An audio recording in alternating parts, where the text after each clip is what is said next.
7 September 2025 ରବିବାର ଦିନ ଲାଗିବା ପାଇଁ ଯାଉଛି ଭୟଙ୍କର ଚନ୍ଦ୍ରଗ୍ରହଣ। ତେବେ ଚନ୍ଦ୍ରଗ୍ରହଣର ରାତିରେ ନିଜ ଘରର ଏହି କୋଣରେ ରଖିଦିଅନ୍ତୁ କେବଳ 1 ଟଙ୍କିଆ କଏନ୍। ଜୀବନର ପ୍ରତ୍ୟେକ କଷ୍ଟରୁ ମିଳିଯିବ ମୁକ୍ତି ଏବଂ ଲକ୍ଷ୍ମୀ ନାରାୟଣଙ୍କର ଆଶୀର୍ବାଦ ଆପଣଙ୍କ ଉପରେ ସଦାସର୍ବଦା ରହିବ ଏବଂ ଆପଣଙ୍କ ଜୀବନରେ ଯାହା ବି କିଛି କଷ୍ଟ ସମସ୍ୟା ଦେଇ ଗତି କରୁଛନ୍ତି କିମ୍ବା ଋଣ କରଜରେ ବୁଡ଼ି ଯାଇଛନ୍ତି ତେବେ ମା ଲକ୍ଷ୍ମୀଙ୍କ ଆଶୀର୍ବାଦରୁ ସେସବୁ ମଧ୍ୟ ଦୂର ହୋଇଯିବ ଏବଂ ଏହି ଚନ୍ଦ୍ରଗ୍ରହଣ ପରେ ଆପଣମାନେ ବନିଯିବେ କୋଟିପତି। କାହିଁକି ନା 7 ସେପ୍ଟେମ୍ବର ରବିବାର ରାତିରେ ଏମିତି ଏକ ଦୃଶ୍ୟ ଦେଖିବା ପାଇଁ ମିଳିବ ଯାହାକୁ ଦେଖିବା ପରେ ସମସ୍ତ ଦୁନିଆ ଆଶ୍ଚର୍ଯ୍ୟ ହୋଇଯିବ। ଏହି ରାତିରେ ଆକାଶରେ ଲାଗିବା ପାଇଁ ଯାଉଛି ଏହି ବର୍ଷର ଶେଷ ଚନ୍ଦ୍ରଗ୍ରହଣ। ଦର୍ଶକ ବନ୍ଧୁ, ଏହି ଚନ୍ଦ୍ରଗ୍ରହଣଟି କୌଣସି ସାଧାରଣ ଚନ୍ଦ୍ରଗ୍ରହଣ ହୋଇପାରିବ ନାହିଁ। କାହିଁକି ନା ଏଥର ଚନ୍ଦ୍ରଗ୍ରହଣଟି ସମ୍ପୂର୍ଣ୍ଣ ଲାଲ ବର୍ଣ୍ଣର ହୋଇଯିବ, ଯାହାକୁ ବ୍ଲଡ୍ ମୁନ୍ ବୋଲି କହିଥାନ୍ତି।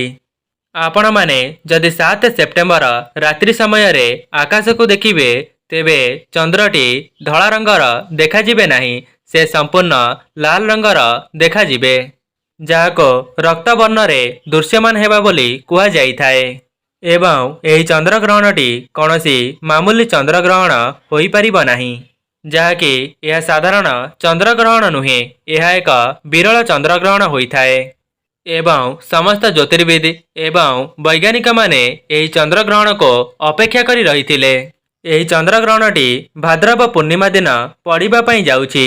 ସେହିଦିନ ଭାଗବତ ଜନ୍ମ ମଧ୍ୟ ହେବାକୁ ଯାଉଛି ଏବଂ ଭାଦ୍ରବ ପୂର୍ଣ୍ଣିମାଟି ସେହି ରାତ୍ରି ହୋଇଥାଏ ଯେଉଁ ରାତିରେ ମା ଲକ୍ଷ୍ମୀ ମର୍ତ୍ତ୍ୟମଣ୍ଡଳକୁ ବାସ କରିବା ପାଇଁ ଆସିଥାନ୍ତି ଏବଂ ମା ଲକ୍ଷ୍ମୀ ତାଙ୍କର ବାହନ ପେଚାକୁ ଧରି ସାରା ରାତ୍ରି ଭ୍ରମଣ କରିଥାନ୍ତି। ଏଥର ଚନ୍ଦ୍ରଗ୍ରହଣଟି ସମ୍ପୂର୍ଣ୍ଣ ବିରଳ ଅଟେ, ଯାହାକି ଲାଲ ବର୍ଣ୍ଣର ସମ୍ପୂର୍ଣ୍ଣ ଭାରତବର୍ଷରେ ଦେଖାଦେବେ ଏବଂ ଆପଣମାନେ ଯଦି ଗୋଟିଏ 1 ଟଙ୍କିଆ ମୁଦ୍ରାର ସଠିକ୍ ପ୍ରୟୋଗ କରିନିଅନ୍ତି ତେବେ ଆପଣଙ୍କ ଜୀବନରେ ଯାହା ବି କିଛି କଷ୍ଟ ସମସ୍ୟା ଲାଗି ରହିଛି କିମ୍ବା ଧନଜନିତ ସମସ୍ୟାରେ ଫସି ଯାଇଛନ୍ତି ତେବେ ସେସବୁ ମଧ୍ୟ ଆପଣଙ୍କର ମା ଲକ୍ଷ୍ମୀଙ୍କ ଆଶୀର୍ବାଦରୁ ଦୂର ହୋଇଯିବ ଏବଂ ଆପଣଙ୍କ ନିକଟକୁ ଧନ ଆସିବାର ସମସ୍ତ ମାର୍ଗ ଖୋଲିଯିବ। ଆଜ୍ଞା ହଁ ଦର୍ଶକ ବନ୍ଧୁ, ଏହି ଉପାୟଟି କରିବା ପରେ ଆପଣଙ୍କ ଜୀବନକୁ ଏତେ ଧନ ଆସିବ ଯେ ଆପଣ କଳ୍ପନା ମଧ୍ୟ କରିପାରିବେ ନାହିଁ। କାହିଁକି ନା ଏହି ଉପାୟଟି କରିବା ପରେ ମା ଲକ୍ଷ୍ମୀ ଆପଣଙ୍କ ଉପରେ ପ୍ରସନ୍ନ ହୋଇଯିବେ ଏବଂ ଆପଣଙ୍କ ଘରେ ଧନର ବର୍ଷା କରାଇବେ। ଦର୍ଶକ ବନ୍ଧୁ, ଚନ୍ଦ୍ରଗ୍ରହଣ ଦିନ କରାଯାଇଥିବା ଉପାୟ କେବେ ହେଲେ ବି ବିଫଳ ହୋଇନଥାଏ, ଯାହାକି 108 ବର୍ଷ ପରେ ଏହା ବିରଳ ଚନ୍ଦ୍ରଗ୍ରହଣରେ ପରିଣତ ହେବାକୁ ଯାଉଛି। ଏହି ଚନ୍ଦ୍ରଗ୍ରହଣ ଦିନ ଆପଣ ଯେଉଁ ବି ଉପାୟକୁ କରିନେବେ ସେହି ଉପାୟରୁ ଆପଣଙ୍କୁ 1000 ଗୁଣ ଅଧିକ ଶୁଭଫଳ ପ୍ରାପ୍ତ ହେବ। ଦର୍ଶକ ବନ୍ଧୁ, 7 ସେପ୍ଟେମ୍ବର ରବିବାର ଦିନ ରାତିରେ ଲାଗିବା ପାଇଁ ଯାଉଥିବା ଚନ୍ଦ୍ରଗ୍ରହଣଟି ଆପଣଙ୍କ ଜୀବନରେ ବହୁତ ବଡ଼ ପ୍ରଭାବ ପକାଇବ। ଯଦି ଆପଣମାନେ ଗ୍ରହଣ ସମୟରେ କେବଳ 1 ଟଙ୍କିଆ ମୁଦ୍ରାର ସଠିକ୍ ବ୍ୟବହାର କରିନେଉଛନ୍ତି ତେବେ ଆପଣଙ୍କ ଜୀବନରେ ବର୍ଷ ବର୍ଷର ଦୁଃଖ କଷ୍ଟ ଯନ୍ତ୍ରଣା ସବୁକିଛି ଦୂର ହୋଇଯିବ। ଯେଉଁମାନେ ବି ଏହି ଭିଡ଼ିଓଟିକୁ ଦେଖୁଛନ୍ତି ସେମାନେ ଥରେ ମାତ୍ର ନିଜ ଜୀବନରେ ପରୀକ୍ଷା କରି ଦେଖନ୍ତୁ, କାହିଁକି ନା ଏପରି ସୁଯୋଗ ବାରମ୍ବାର ଆସିବ ନାହିଁ। ଯଦି ଆପଣମାନେ ଚାହୁଁଛନ୍ତି ମା ଲକ୍ଷ୍ମୀଙ୍କର ଆଶୀର୍ବାଦ ଆପଣଙ୍କ ଉପରେ ଏବଂ ଆପଣଙ୍କ ପରିବାର ଉପରେ ସଦାସର୍ବଦା ବନି ରହୁ ତେବେ ଭିଡ଼ିଓଟିକୁ ଶେଷ ପର୍ଯ୍ୟନ୍ତ ନିଶ୍ଚୟ ଦେଖିବେ, ଯାହାଦ୍ୱାରା ଆପଣମାନେ ସମ୍ପୂର୍ଣ୍ଣ ବିଧିବିଧାନକୁ ଭଲ ଭାବରେ ଜାଣିପାରିବେ। ମୁଁ ଆପଣମାନଙ୍କୁ ଭିଡ଼ିଓର ଆଗରେ ଗୋଟିଏ ଗୋଟିଏ ଉପାୟ ବୁଝାଇ କରି କହିବି। ଏହା ପୂର୍ବରୁ ଯଦି ଆପଣମାନେ ଭିଡ଼ିଓଟିକୁ ଲାଇକ୍ କରିନାହାନ୍ତି ଭିଡ଼ିଓଟିକୁ ଲାଇକ୍ କରି କମେଣ୍ଟ ବକ୍ସରେ ଜୟ ମା ଲକ୍ଷ୍ମୀ ଜୟ ଜଗନ୍ନାଥ ଅବଶ୍ୟ ଲେଖିଦିଅନ୍ତୁ ଏବଂ ଚ୍ୟାନେଲଟିରେ ନୂଆ ଥିଲେ ଚ୍ୟାନେଲଟିକୁ ସବସ୍କ୍ରାଇବ୍ କରିଦିଅନ୍ତୁ। ଯଦି ଆପଣମାନେ ଚନ୍ଦ୍ରଗ୍ରହଣ ସମୟରେ କେବଳ 1 ଟଙ୍କିଆ ମୁଦ୍ରାର ସଠିକ୍ ଉପଯୋଗ କରିଦେଉଛନ୍ତି, ଯାହାକି ଆମ ଶାସ୍ତ୍ରରେ ମଧ୍ୟ ମାନ୍ୟତା ଅଛି, ତେବେ ଆପଣଙ୍କ ଜୀବନରେ ଯାହା ବି କିଛି କଷ୍ଟ ସମସ୍ୟା କିମ୍ବା ଧନଜନିତ ସମସ୍ୟା ଦେଖାଦେଉଛି ତେବେ ସେସବୁରୁ ଖୁବ୍ ଶୀଘ୍ର ମୁକ୍ତି ମିଳିଯିବ। ଆପଣ ନିଜେ ହିଁ ଦେଖିବେ ଆପଣଙ୍କ ଜୀବନରେ କେତେ ମାତ୍ରାରେ ଧନର ବର୍ଷା ହେଉଛି। दर्शक बंधु यही उपायटी को संपूर्ण विधि विधान करने सहित आपणक जीवन में धनर आगमन हेब। आपणकर बंद पड़िथिबा व्यापार पुनर्बार चलिबापई लागिब। आपणक निकट को धन आसिबार समस्त मार्ग खोलीजिब एवं आपणक टंका पैसारे मध्य वृद्धि हेब। दर्शक बंधु विशेष करी यही उपायटी करने द्वारा जो माने ऋण करजरे एवं आर्थिक समस्या रे गति करुछंती तेबे सेमानंको तुरंत ही मुक्ति मिलिजिब। दर्शक बंधु यही चंद्रग्रहण रे अनेक प्रकारर शुभयोग घटिबा पई जाउछि एवं यही शुभयोग मानकरे जदि आपण माने किछिटा विशेष उपाय को पालन करि नेबे तेबे आपणक जीवन रे ही उन्नति हेब। जेबे ग्रहण लगी थाए ग्रहणर सेनापति मंगल, सूर्य, शनि एवं राहु एमाने सामना सामनी होई थांती। वास्तुशास्त्र अनुसार यही समय रे जेउ भी उपायटी को पालन करा जाए से उपायटीर चमत्कारी शुभ फल संगे संगे ही मिल जाई थाए। सेथिपाई अनेक गुड़िए तांत्रिक एवं साधक माने यही दिनटी को बहु वर्षर अपेक्षा करी रही थांती। दर्शक बंधु जो माने आजिका समय रे धनी होई परिचंती सेमाने मात्र एपरी ही धनी होई नहांती सेमाने मध्य किछिटा उपाय को करिनेबा द्वारा राताराती करोड़पति होई जाइछंती।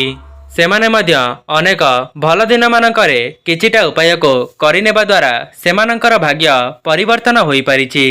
सेथिपाई जदि आपण माने एई उपायटी को करि नेउछंती तेबे आपणकर भाग्य मध्य बदली जीव एवं आपण माने करोड़पति मध्य होई परिबे। आपणकर नवग्रह आपणक साथ देबा आरंभ करिदेबे। केवल सेतिकी नुहे आपणक घरे माँ लक्ष्मीकर सदासर्वदा बास हेब। आपणक घरे केबे हेले भी धन अन्नर कमी हेब नाही। दर्शक बंधु एमिति किछि उपाय अछि जाहाको सठिक समय रे करिनेबा द्वारा सेथिरु आपणको अनेक गुड़िए शुभ फल प्राप्त होई थाए। दर्शक बंधु सेथिपाई आपण माने केवल निजर भल पाई नुहे एहा आपणक परिवारर भल पाई थरे मात्र निश्चय देखंतु एवं वीडियो रे कुआ जाउतिबा उपायटी को थरे मात्र परीक्षा करी देखंतु। दर्शक बंधु प्रथम उपायटी हेउछि आपणकर धनजनित समस्या को दूर करिबा पाई एवं आपणक घर को धनर आगमन कराइबा पाई। जदि आपण माने चाहुचंती आपणक घरे केबे हेले भी धनर अभाव न हेउ एवं माँ लक्ष्मीकर स्थिर वास आपणक घरे सदासर्वदा हेउ तेबे आपण माने ग्रहण आरंभ हेबा पूर्वरो अर्थात 9:08 रे आपण माने गोटिए पितलर पात्र को नेबे एवं सेही पात्र रे गंगा जल को भरी देबे एवं सेही गिनाटी रे गोटिए 1 टंकिया मुद्रा को पकाई देबे। सेही मुद्राटी को पकाई सारिबा परे सेही गिना को नहीं आपणकर छात उपर को चली जिबे एवं सेही गिनाटी को एपरी जगार रखिबे जो जगार रखिबा द्वारा चंद्रकर किरण सेही गिना उपरे पड़ुथिबा एवं चंद्रग्रहण दिन पूर्णिमा पड़ुथिबा कारणरो माँ लक्ष्मी मध्य मर्त्यमंडल रे विचरण करिथांती। तेबे एहा परे आपण माने ग्रहणर परदिन अर्थात 8 तारिख दिन जो गिनाटी को छात उपरे रखिथिले सेही गिनाटी को आनी आपण माने सेही गिनारो 1 टंकिया मुद्रा को बाहर करिदेबे एवं आपण माने जो जगार धन को रखुचंती सेही धन रखुथिबा स्थान रे से 1 टंकिया मुद्रा को रखिदेबे। केवल चंद्रग्रहण समय रे आपण माने एतिकी करिकी देखंतु देखिबे आपणक जीवन रे जहाँ भी किछि धनजनित समस्या लगी रही सेथिरु आपणको तुरंत ही मुक्ति मिल जिबा। आज्ञा हाँ दर्शक बंधु जो उपायटी मु आपण मानक आगरे कहि रखिली ए उपायटी करिनेबा परे आपणकर 1 मास मध्यरे समस्त ऋण करज सुझी जिबा एवं आपणक निकट को धन आसिबार मार्ग खोली जिबा एवं सेही कॉइनटी माँ लक्ष्मीकर आशीर्वाद होई जिबा। जो जगारे आपण माने सेही कॉइनटी को रखिबे सेही ठारू ही माँ लक्ष्मीकर आशीर्वाद आपणक उपरे रहिबा आरंभ होई जिबा। दर्शक बंधु एही उपायटी तंत्रशास्त्र रे संपूर्ण वर्णित अछि। एबे आसंतु जानिबा द्वितीय उपाय विषय रे। द्वितीय उपायटी रे आपण माने शुक्रदेवंकर आशीर्वाद को पाई परिबे एवं शुक्र ग्रह धनर अधिकारी होई थांती। शुक्र ग्रहंकर नियंत्रण माँ लक्ष्मी हाथ होइथाए। जो व्यक्ति उपरे शुक्रदेवंकर आशीर्वाद रही जाइथाए सेमाने धन संबंधी जो भी निष्पत्ति नहीं थांती शुक्रदेव तांकर साथ देई थांती। एवं जो उपायटी मु आपण मानको बताइबा पई जाउची से उपायटी को करी मध्य धनी लोक माने धनवान होई परिचंती। जाकी ए उपायटी अत्यंत सरल हेले मध्य बहुत चमत्कारी होइथाए। दर्शक बंधु चंद्रग्रहण दिन ग्रहण लागिबा पूर्वर आपण माने स्नान करिनेबे एवं लाल रंगर वस्त्र को परिधान करिनेबे कहीं माँ लक्ष्मी को लाल रंग बहुत पसंद होइथाए। एवं आपण माने 1 टंकार 2टी कॉइन को नेबे एवं सही कॉइनटी को नहीं आपणकर ठाकुर घर को जिबे एवं सही कॉइनटी को आपणकर 2 हाथ रे रखी माँ लक्ष्मीकर बीज मंत्र को 11 थर जप करिबे कहीं माँ लक्ष्मी को 11 संख्याटी बहुत प्रिय होइथाए। एवं सही बीज मंत्रटी हेउची ओम महालक्ष्मीस्थ नमः। या परे आपण माने हाथ रे धरिथिबा गोटिया कॉइनटी को आपणकर पर्स रे रखिबे एवं द्वितीय कॉइनटी को आपण माने जो घरे अधिक समय बिताउथिबे सेही घरे रखिदेबे। दर्शक बंधु जदि चंद्रग्रहण दिन केवल आपण माने एही उपायटी करि नेउछंती तेबे आपणक जीवन रे शुक्र ग्रह मजबूत होई जिबे एवं आपणक जीवन को धन आसीबार रास्ता मध्य खोली देबे।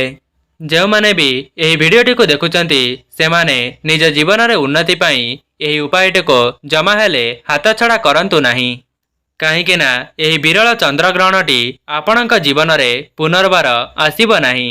सेथिपाई यही सुवर्ण सुजोगटी को केबे हेले भी हाथ छड़ा करंतु नाही। दर्शक बंधु एबे आसंतु जानिबा परवर्ती उपाय विषय रे। यही उपायटी सेही मानक पई जेउ मानकर व्यापार वाणिज्यटी बहुत लॉस रे चालुची किंबा सेमानकर व्यापार वाणिज्य बंद होई जाइछि सेमाने सेही व्यापार वाणिज्यरो लाभ करि पारु नाहंती। जेउ मानकर व्यापार वाणिज्यटी भल चालू नाही तेबे सेमानकर व्यापार वाणिज्य मध्य भलरे चालिबा पई लागिबो। दर्शक बंधु चंद्रग्रहण दिन आपण माने निज ठाकुर घर को जिबे एवं ठाकुर घरे गोटिए लाल रंगर कपड़ा को बिछाई देई सेही कपड़ा रे 1 मुठी धनिया को रखिदेबे एवं सेही धनिया उपरे गोटिए 1 टंकिया मुद्रा को रखिदेई ताहार गोटिए पुटुली प्रस्तुत करिबे एवं सेही पुटुलीटी को हाथ रे धरी एही मंत्रटी को जप करिबे एवं सेही मंत्रटी हेउची ओम श्री श्रेया नमः। एही मंत्रटी को 11 थर जप करिबे एवं सेही मंत्रटी को उच्चारण करि सारिबा परे सेही पुटुलीटी को नहीं आपणकर व्यापार वाणिज्य क्षेत्र रे रखिदेबे। एही उपायटी को करिनेबा परे आपण माने निजे देखिबे आपणक व्यापार वाणिज्य केते मात्रा रे उन्नति हेउची एवं लक्ष्मी नारायणकर आशीर्वादरो आपणक व्यापार वाणिज्यटी बहुत अग्रसर हेबो। एही उपाय विषय रे तंत्रशास्त्र रे वर्णित अछि। दर्शक बंधु एबे आसंतु जानिबा चतुर्थ उपाय विषय रे। एही उपायटी करिबा द्वारा आपणकर नवग्रह मजबूत हेबा सहित आपणक भाग्य रे उन्नति घटिबो। दर्शक बंधु चंद्रग्रहणर सूतक समय रे आपण माने गोटिए धला रंगर कपड़ा को आनिबे एवं गोटिए ताला चाबी को ता उपरे रखिबे एवं ता सहित गोटिए 1 टंकिया कॉइन को मध्य सेही कपड़ा उपरे रखिबे एवं एहाको चंद्रग्रहण आरंभ हेबा पूर्वरो आपणक छात उपरे नहीं रखिदेबे एवं आपण माने सेही जगह रे एही कपड़ाटी को रखिबे जो जगह रे चंद्रंकर किरण पड़ुथिबा एवं ग्रहण परदिन आपण माने सेही ताला चाबी एवं 1 टंकिया कॉइन को आपणक घर पाखरे थिबा कोनोसी मंदिरर पूजकंकु देइदेबे। जदि आपण माने केवल एतिकी काम को चंद्रग्रहणर सूतक समय रे करि नेउचंती तेबे आपण माने विश्वास रखंतो आगामी दिन मानकरे आपणकर भाग्य परिवर्तन होई जिवो एवं आपणकर बंद होई रहिथिबा भाग्यर ताला मध्य खोली जिवो। जेउ मानकर भाग्य खराब थिला सेमानकर भाग्य मध्य सेमानको साथ देबा आरंभ करिदेबो। ता सहित आपणकर नवग्रह मध्य मजबूत होई जिवे एवं माँ लक्ष्मी नारायणकर मध्य आशीर्वाद आपणक उपरे सदा सर्वदा रहिबो। दर्शक बंधु जो उपाय गुड़िक मुझ आगरे कही रखिली आपण माने निज जीवन में उन्नति करने यार थरे मात्र परीक्षा करी देखिबे एवं आपणकर अनुभव कमेंट बॉक्स रे शेयर करिवे। दर्शक बंधु वीडियोर शेष में केवल एतिकी कहिबी आपण माने एही विरल चंद्रग्रहण को एमिति ही हाथ छड़ा करंतु नाही।